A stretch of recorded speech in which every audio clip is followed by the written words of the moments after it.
So your new candidates, with one of them, will be on the city council at that time. I'd like to give this up illustration right now. This is just a quick overview. Not too much has changed. Lights, please. Okay, this gives you an idea of the A overlay impact. Right now, it's actually expanded a little bit further into East County, but this is kind of the old map. The areas that are in purple are not being considered because of infrastructure or school issues. But, oh, don't change it yet. Back up. Okay. This area in yellow identifies, it identifies the 2.5, the R2.5, R5, and R7 zone properties that are within the city boundary. Most of the R5 are considered about 5,000 square feet. The R2.5 are 2,500 square foot. Change. Next slide, please. This is a view of our neighborhood association. You can see it's pretty much yellow. The area down here is multifamily, so it's not included, and that's the Rose City Park golf course.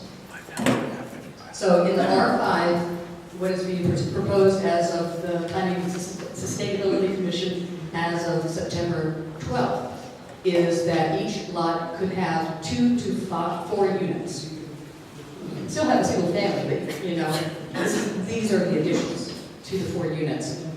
So that would mean duplexes or a single family with an ADU, 3 units or triplexes, and 4 units or fourplexes. And what that little button says is that at least one unit has to be visitable. That means you have to be able to have no threshold, and a bathroom and living quarters are on that same floor. The maximum height for these are 2.5 stories or 30 feet. Next.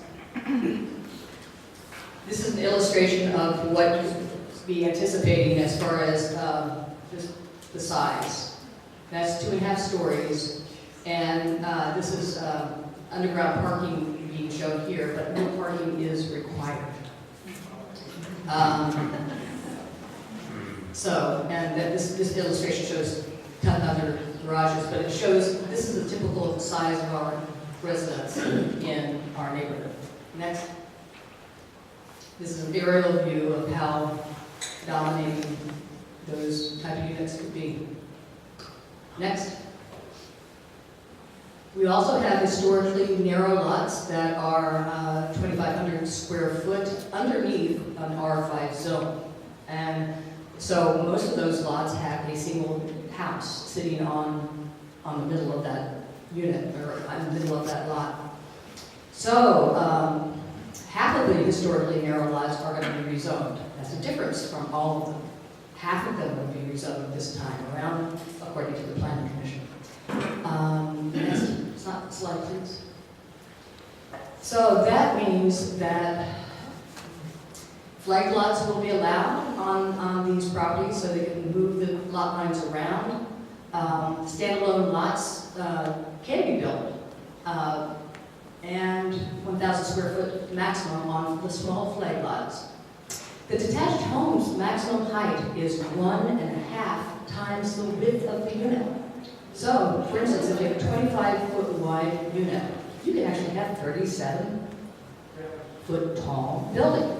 So that gives you another story to play with, basically. Now, half of all the units, again, only half, the ones that they're going to choose are the ones that are close to centers, close to parks, and other community amenities. So it may be here, it may not be here. We don't have that decision on a map yet. Next slide. This is an illustration of what a 35-foot tall common wall building would be in the R2.5.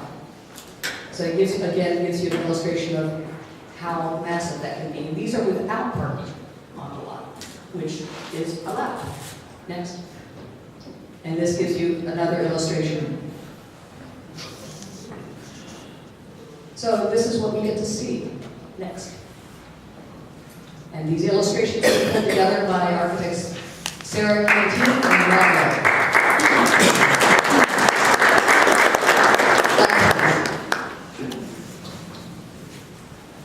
So, based on the survey less than a year ago, about over 80% of the residents, which is, that were surveyed, which is about 130, voted no on the draft residential infill project proposal.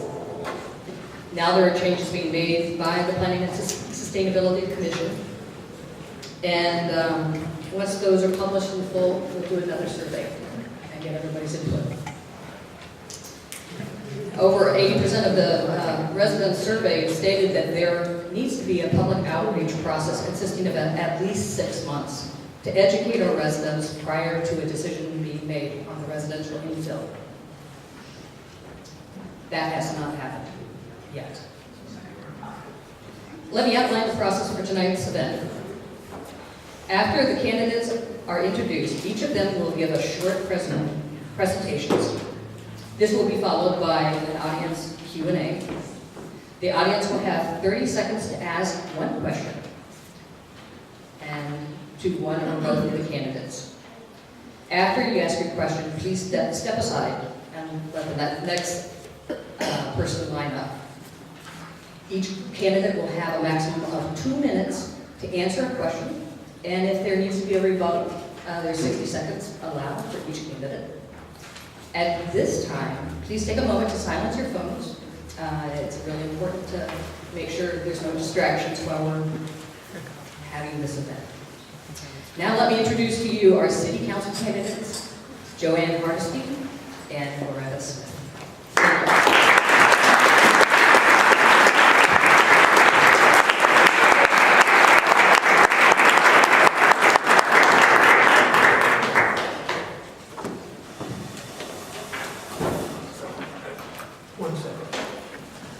So this is the microphone for the audience to come up and ask questions, and the 30 seconds, this is one side, this is your stop for you guys. This is, you have 30 minutes for warning, there's 30 seconds left, you get 2 minutes, and then we'll go with stop.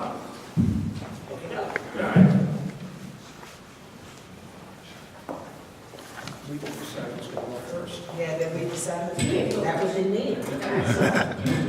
Good evening. Nah, come on, you gotta be more awake than that.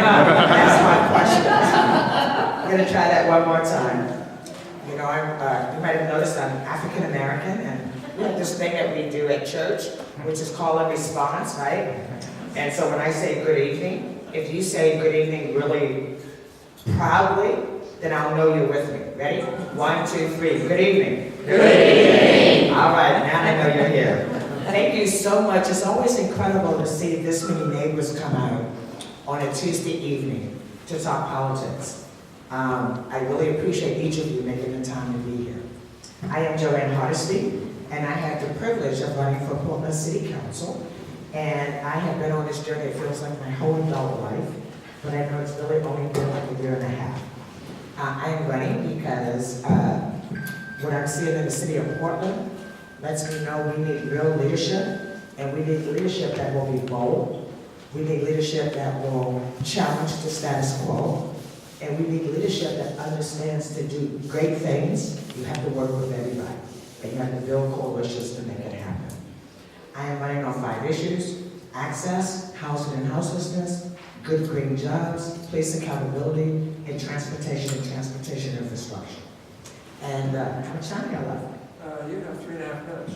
Oh, for opening? You don't have to use it all. But Oh, no, you can't tell me I have 3.5 minutes. You not expect me to actually use it.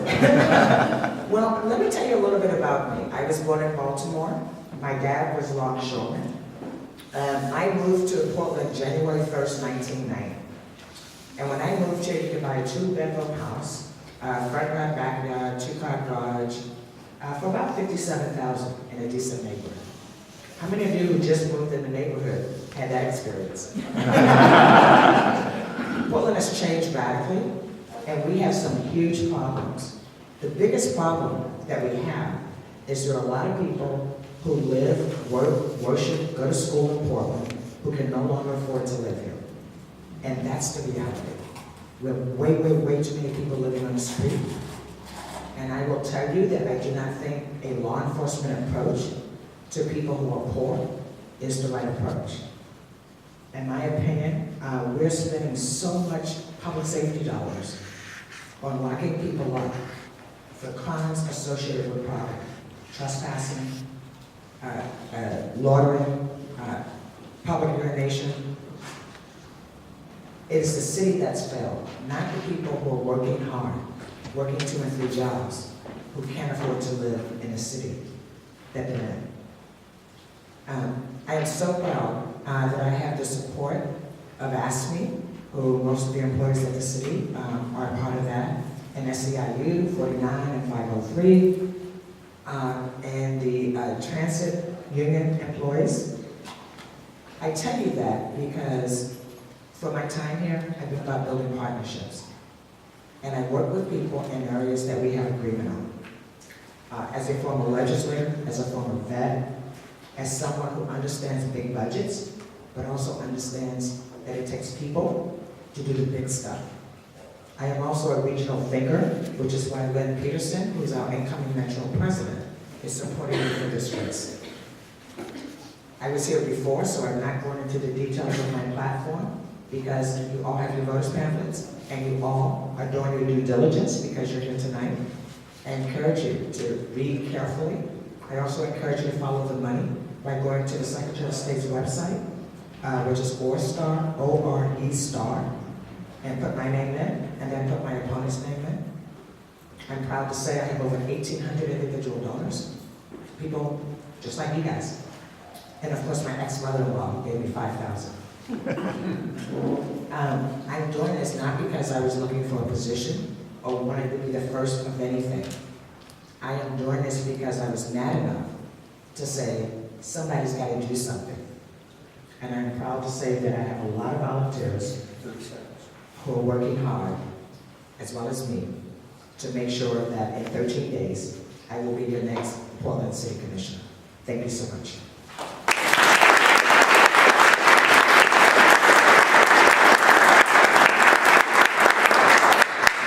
Good evening.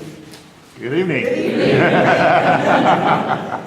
So I come from that same train of thought in African American Church, and we do say good evening, and you all responded. Thank you for coming tonight.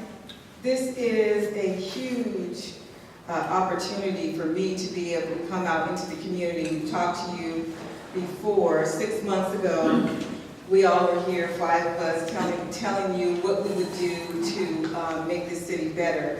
And as your current county commissioner, I just want to thank you. It's been an honor to represent you the last 8 years. Let me tell you a little bit about myself on a deeper level. When I think about Portland and I think about the city, I see it through 5 lenses of generations of the Smith family. My grandfather came here in 1944. He was recruited from Brooklyn, New York to work in the Kaiser shipyards during the war. After the war ended, you know, the folks that recruited him, they wanted all the black folks to go back to where they came from. Fortunately for me and my family, he stayed. He and my grandmother had 8 children, and my dad was the only boy. He was a boxer. He met my mom in the Midwest, married her, and brought her back to raise a family here in Portland. Back then, houses were affordable. Jobs were plentiful. And I was the first person in my family to graduate from college and graduate. After college, I moved to Portland, and I found a job. And that's where I had an opportunity to launch my 21-year public service career with Senator Ron Wyden. I started with him when he was a congressman, went to the Senate with him when he moved in '96. But as I was starting out, I raised my son as a single mom. We moved 4 times before Jordan was in the 1st grade. I was trying to afford, at that time, an apartment that had the best schools that he could possibly get into with something that I can afford. But Portland is a great city, and that's why I stayed. This city has changed so much. It's becoming unaffordable. There are a lot of people who are struggling, and I know what it means to struggle about housing because I've lived it. That's why I always fight for good middle-income jobs to lift up communities out of poverty. And I know what it's like to get ahead and struggle as a woman of color in the state of Oregon. What I see as the biggest issue in the city of Portland, it has to be, hands down, housing affordability, homelessness, and the camping associated with it, and creating jobs and opportunities for those who are left behind. I have proposed a housing affordability plan. One of those ideas and strategies would be to open up Wapato. I think it is an excellent opportunity to triage those folks who have mental health and drug addiction issues. I think that we should use the brownfields that we have in the city to do the infill. And I also feel like we need to do something for those who, opportunities have just walked away. For me, public safety is number one. I supported Chief Danielle Outlaw's request for additional police. I supported her request for implicit bias training. Police accountability is a must. Without police accountability, you can't have public safety. Today, we're a city that's almost 200,000 deep, deeper than it was 4 years ago. For the last 3 years, we've had between 45,000 and 48,000 people a year move here. 10 years ago, we had more public safety officers in the city of Portland, but today we have more people. We have to extend all of those folks from as far as St. John's to East Portland. I know, me and my son, we live in Park Rose. His side of the duplex got broken into. The police didn't come for 2.5 hours. So we need to change that. Thank you.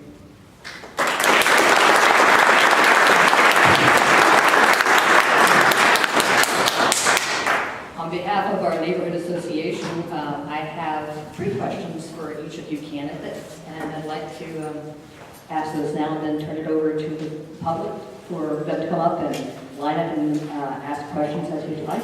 So if you'd like to line up behind me, come on down. Okay. First, the most affordable homes are the ones being torn down. Allowing multifamily construction in single-family dwelling zones will significantly increase the values and add an incentive for more demolitions.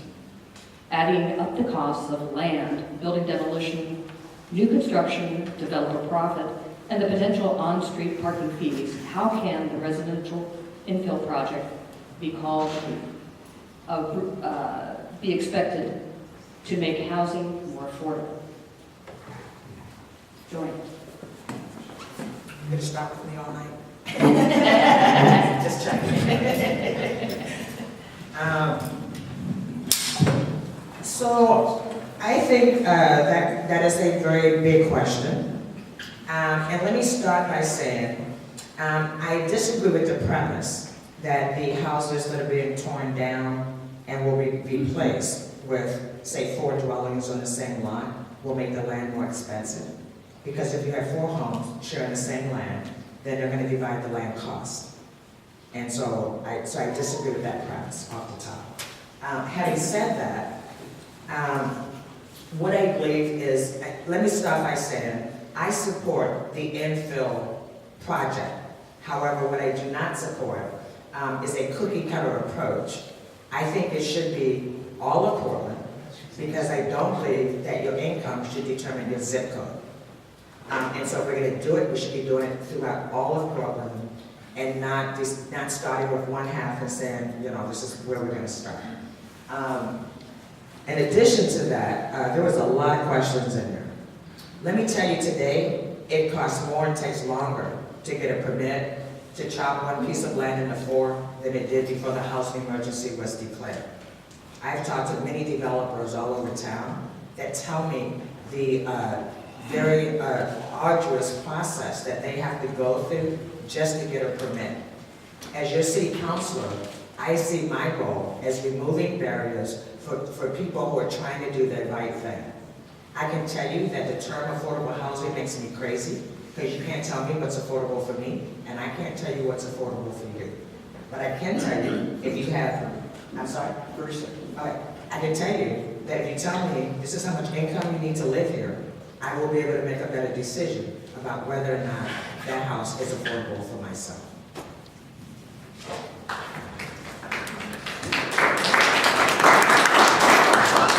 Thank you. There are several parts to your question. Let me start with what I've been hearing from the community. All across town, I've been hearing from homeowners who are up in arms about what's happening. Smaller homes in neighborhoods, which are often the most affordable ones, are being demolished and replaced by McMansions or large multiplexes built next to single-family homes. I will say that now of the new infill development doesn't match the character or the scale of the neighborhood, and the residential infill project was intended to reduce demolitions, but I believe we're seeing more than what was intended. As we look ahead, we know that we will be a more dense city than we are today. And I think we have to look at how we add density. What does the density look like, and where does it go? And how does it fit in with the existing nearby services like schools, transit, and parks? I believe that we can add more affordable housing by building ADUs, cottages, and even converting large homes into duplexes in neighborhoods across the city. My proposal for affordable housing can increase the number of units now. We have the tools that we can address this issue without tearing down all of old Portland. I'll touch on a proposal too later in my other responses, but we have to have a housing affordability plan and a housing development plan, because we cannot build our way out of this housing affordability crisis alone. 30 seconds. I'm finished. The follow-up question is, how will you address issues with increasing density on 96% of all the tax lots east of the Willamette River and its impacts on transportation, schools, utilities, and parks? Joanne, right? You go first. You should start. I can go first. They usually go back and forth. Yeah. We don't know. So we clearly need more housing. The question is, what does it look like and what does it feel like? Our city is changing, and we need everyone at the table to make sure we get it right. I'm not sure we got all the solutions right. I'm pleased that the vote on the residential infill project is being delayed until next year, when a new city commissioner will be council. I have real concerns with the residential infill project. It doesn't include all 95 neighborhoods, and that's not acceptable. I am really interested in addressing equity issues related to communities of color. It may actually increase the number of displacements of low-income and middle-income renters. And that neighborhoods have not been fully engaged in the whole process. I believe that every neighborhood has to be a part of solving this housing crisis. I also believe that every quadrant of this city should have a shelter and a transitional housing space. But there's not a one-size-fits-all solution to this housing crisis. My first issue, are you familiar with the brownfields? There are about 970 brownfield sites that are in the city of Portland. And my idea is to develop those brownfield sites, look at the ones that are on transportation corridors, so at that point we can put mixed-use developments that would include affordable, medium, and market-rate housing, and also do some sort of retail on the bottom. These are old gas stations and dry cleaners that are typically located in high-traffic areas. We need to develop those, and we need to offer some sort of revolving loan fund for property owners to develop those. They cannot develop those properties, and that's why they're sitting. The other piece, thank you. Thank you. So The issue of increasing density on 96% of all the tax lots in East Portland. As you know, East Portland residents proportionally pay more in property tax today than, say, West Portland, proportionally. The inequity was built into the DNA. And there have been audits done over the years that have pointed it out. And people have said online, what a horrible thing, and nothing actually has been done. What's interesting about, as we grow, the ability to understand that East Portland has not had its fair share of public investments. But what I've learned through this campaign is neither has Southwest Portland. It's amazing to know how many streets don't have sidewalks, or good lighting, or good infrastructure. And because we don't talk to each other, we don't realize that we have shared problems and shared opportunities. What I would say is I was surprised when I started this journey to find out school districts have not been included in the conversation about housing that's affordable to live in. We are pushing out public employees who service our most vulnerable people. This is a community-wide effort, and had I been in office, I would have said all hands on deck. We need everybody to help solve this housing crisis. And we can't build like we've always built, expecting somehow we're going to get different results. So for example, shared housing, multi-generational housing. In fact, there's a pilot project that matches empty nesters with families that need housing. Ecumenical Ministry does it now. They do about 40 a year. As a city councilor, I think I can do about 400 a year, right? Really supersize that. But the biggest way to have the biggest impact is to remove the barriers, the city barriers that make no sense, that are just not common sense, to actually build housing that people can afford to live in. Thank you. Okay, my last question, which you received it before. On December 7th, 2016, the City Council opposed the staff's recommendation to rezone historically narrow lots from the R5 to the R2.5. To further this, the decision that the council voted on was for an amendment to be developed that would not allow development on individual R5 historically narrow lots. So the question to you is, how will you, as a future city commissioner, assure the voters that the city staff does not pursue projects that blatantly disregard the direction of the city council? I'm happy to start with that one.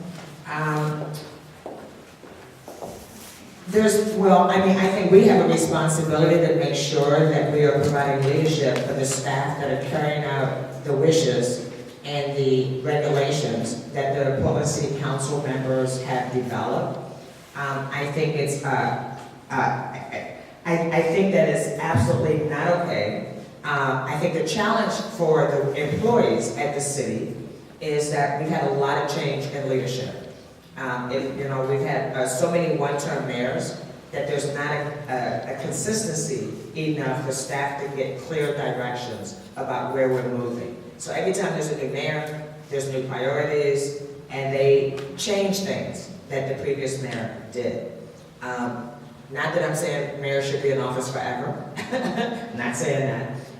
But I remember the days of your Katz, when we had a strong leader who set a strong vision, and you could disagree on the policy, but you knew exactly where we were going. We appear to be in reaction mode rather than visionary mode about what's happening. We know 45,000 people are moving here every year. We know we must accommodate them, and we must do it in a way that actually doesn't destroy communities. And we have to do it with people, not to people. And so electing someone who understands how to work with community, to build consensus, to work with our regional partners, like we have to work with Metro, we have to work with TriMet. And we have not done a good job of being good regional partners. And that's why I think having me as your next city council member will give you the opportunity to hold staff accountable for what we say we want, and for us to understand what it is we say we want, and to work with community to make sure that we're working cooperatively to make those things happen.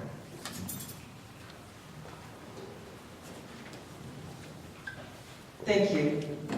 I think having a new commissioner on the council will bring new attention to what's happening in our city. As someone who has a background and a track record of being effective as a county commissioner and as working for Senator White for 21 years, there's direction and then there is direction via approved ordinance. I know that I will not have BPS as my portfolio, but I will be monitoring its work to make sure it's performing as the city council has directed. And 2016 was a long time ago, and I think our city is different now. I think we have new issues that have come before us, and if the community wants something else, I'll be open to hearing that. While I may not be the person in charge of BPS, I will certainly have a vote, and a vote with a clear voice in terms of making sure that everyone's voice is heard. And that's what I've been able to do at the county commission, because if you all decide to come out on a Tuesday night to listen to two hopeful city council candidates, and this is a huge crowd, I can tell you, then I know that you're very concerned and very savvy about some of the issues that are taking place in your community. This is not my neighborhood, but I know for sure that you'd have a lot more transparency in the work that we're doing. We have other issues like the URMs in inner city communities. If not reinforced, they're going to have some issues with demolition and redevelopment. We have to keep our eye on the ball, like African American communities that were displaced in the inner Northeast Portland due to urban renewal, infill, and gentrification. We need to make sure that we're not displacing people at the expense of density. Thank you.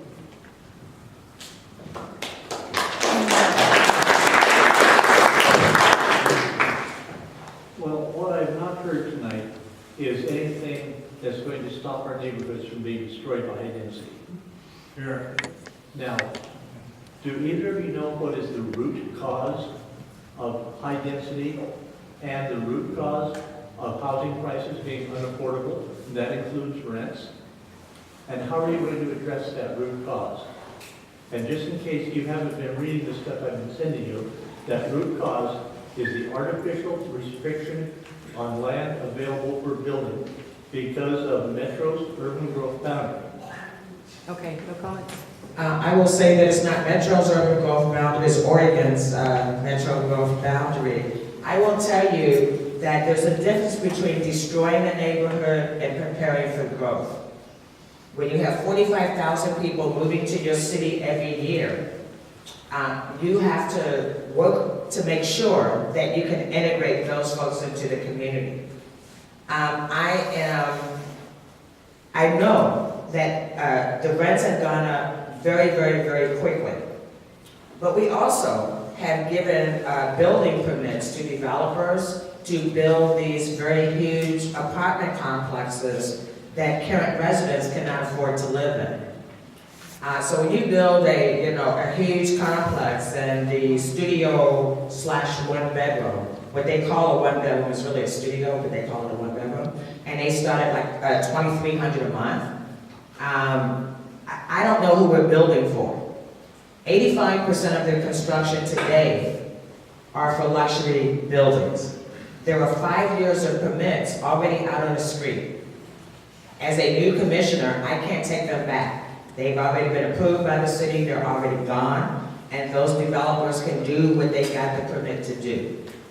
What I can do as your city commissioner is to make sure that I am engaged with the community so that we are together deciding what the choices are. So we're not coming in saying you have to do it this way or you have to do that. We have to have more housing. That's a fact. The urban growth boundary has been expanded, and Metro's job is to review it and make sure that there's enough land for 10 years of development. I want to find out when I get to City Hall why the city of Portland owns 4 golf courses. Because quite frankly, the biggest cost for housing is land. and the city owns a lot? You asked a very good question, sir. The issue is around the urban growth boundary. The urban growth boundary has not been expanded. I sit on the impact committee that I am the liaison for Multnomah County for. And I kind of got into a big, an argument with Councilor Stacy. And I said to him, I said, one of the reasons why property is so expensive in the city of Portland is because we won't push back the urban growth boundary. And I can tell you, I sit on that committee. That's a very, very conservative committee. They're not pushing our urban growth boundary back. And until we have more land, they're not going to do it. They believe that because of the density, the brownfields, the 970 brownfields, the other 1,220 brownfields, that we need to do infill first before we actually go into our reserve. You need someone who understands those issues, someone who's been sitting at the table, at the Metro table for the last 8 years. I was the chair of the Impact Committee, and I know for a fact that there are other ways in which we can make sure that we have enough housing. But the affordability issue, the homeless issue, it's all attached to the urban growth boundary.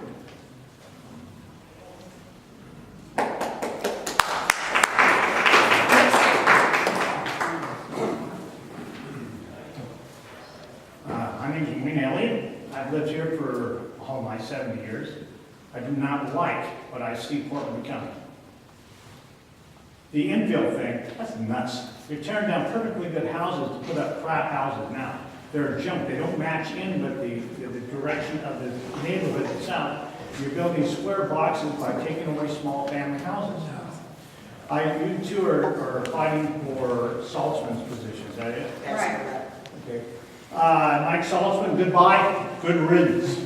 This guy has been the only person who has been wanting to. Do you have a question? I have a question. Okay, would you get to the question? You have 30 seconds for the question. Question is which one of you is going to adopt Saltzman's attitude for having more glass and chrome as opposed to the old historic buildings that he wants to tear down all over town? They're tearing down beautiful brick buildings downtown to put up buildings that nobody can lease. They're not even full. I drive Uber all over town and there's hundreds of big buildings with lease signs on Who them. would you like to answer that question? I like to have either one of them answer it. Pick I'll start. Kind of one for you myself. Okay, we thank you. We have 18,000 luxury units that are not rented right now. We have over 1,700 people who are on our city streets. A year ago, we had 58 people die on our streets. I'm not ready to commit to that again. If we have existing dollars above and beyond our existing budget, which we do, we put in $60 million combining the city and the county above existing service level. We need to figure out how to put some of these folks who need affordable housing in this 15 to 20,000 unit luxury units because they can't rent them. They're giving away 6 months worth of free rent. Because what we had was, we had a housing crisis. And then we passed some more ordinance that would say you have to put 20%, 30% of median family income in those places, and it wouldn't pencil. So now we're stuck in a place where people need housing, but they can't afford the housing that's out there. You need someone who has a vision for how we deal with the housing affordability issue and how we deal with our homeless. It is not okay to lay on our city streets. It is not okay when someone tells you to move from in front of their house that they get stabbed 17 times. This is what we see. This is what we become. I know that more than 50% of the people on our city streets, they have mental health challenges and they have drug addiction challenges. We need to put additional resources in those areas. And I have a space for them to go, and that's Wapato. We can put 500 to 1,000 people in Wapato tomorrow. I stood outside of Wapato with Jordan Snitzer, asking the mayor, asking the chair, give us some additional resources. The question is, which one of you is in favor of tearing down Portland to put up crap buildings? My grandparents were here ever since 1944. Are you in And favor we of tearing still down have a the house building, that or are we've you had for favor the of- past 60 years. We still have a house in the Humboldt neighborhood, an old Portland style house. I'm not willing to give that up. We need to maintain our neighborhoods. That's what I'm saying to you.